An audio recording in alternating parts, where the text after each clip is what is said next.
अडचणी असतील, कामं असतील, ती कामं करण्यासाठी मी कायम आपल्यासाठी उपलब्ध राहणार आहे. एवढंच या ठिकाणी बोलतो. आपले सगळ्यांचे आशीर्वाद नेहमीप्रमाणे माझ्या पाठीशी राहतील एवढीच अपेक्षा व्यक्त करून थांबतो. धन्यवाद. धन्यवाद. आपल्या या वाडामध्ये योगायोग असा खूप सुंदर आलेला आहे. दोन्ही उमेदवार हे काल्याचा महाप्रसाद घ्या.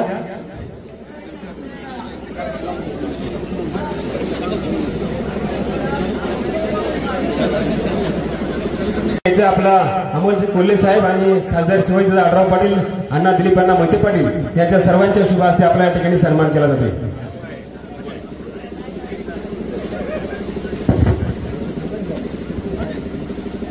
आज माननीय पंतप्रधान खरं तर पुण्यामध्ये सभेसाठी येणार आहेत कैलाशीत. माननीय पंतप्रधानांनी आपल्याला सगळ्यांना सांगितलं होतं 2014 मध्ये मत द्यायला जाताना गॅस सिलेंडरला नमस्कार करून जा. तेव्हा गॅस सिलेंडरची किंमत 450 रुपये होती.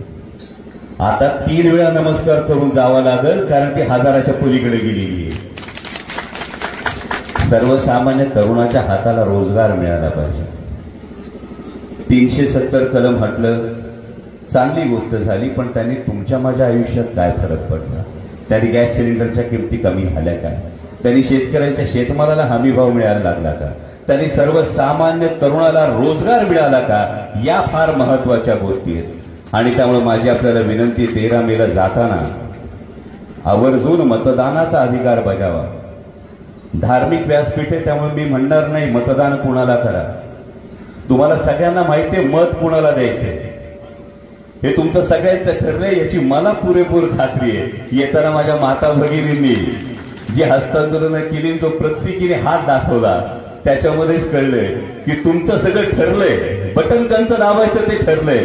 फक्त जाताना या लोकशाहीच्या उत्सवामध्ये जाताना एवढीच कळकळीची विनंती, शेतकऱ्याची लेकरं असू तर दिल्लीच्या सीमांवर वर्षभर आंदोलन करायला लागलेल्या त्या शेतकऱ्यांची याद ठेवून मतदानाला जा.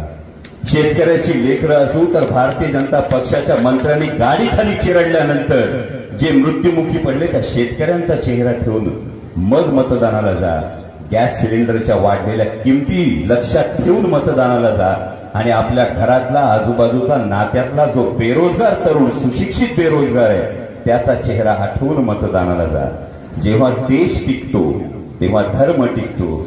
आणि देहाकडून देवाकडे जाण्याचा मार्ग जो आहे त्याच्यामध्ये देश लागतो. आणि त्यामुळे या हरिनाम सप्ताहाच्या आपण सगळ्यांना शुभेच्छा देत असताना एवढीच कळकळीची विनंती करतो, देह आहे, भगवंत आहे, त्याच्यामध्ये लागणारा जो देश आहे त्या देशाच्या भवितव्यासाठी जागरूक राहून तुमचं जे ठरलंय त्या पद्धतीनं तेच बटन दाबा, एवढी आपल्या सगळ्यांना कळकळीची विनंती करतो. आपण सर्व ग्रामस्थांना पुन्हा एकदा हरिनाम सप्ताहाच्या मनपूर्वक शुभेच्छा देतो. धन्यवाद. जय शिवराय. रामकृष्ण. सक्षम न्यूज 24.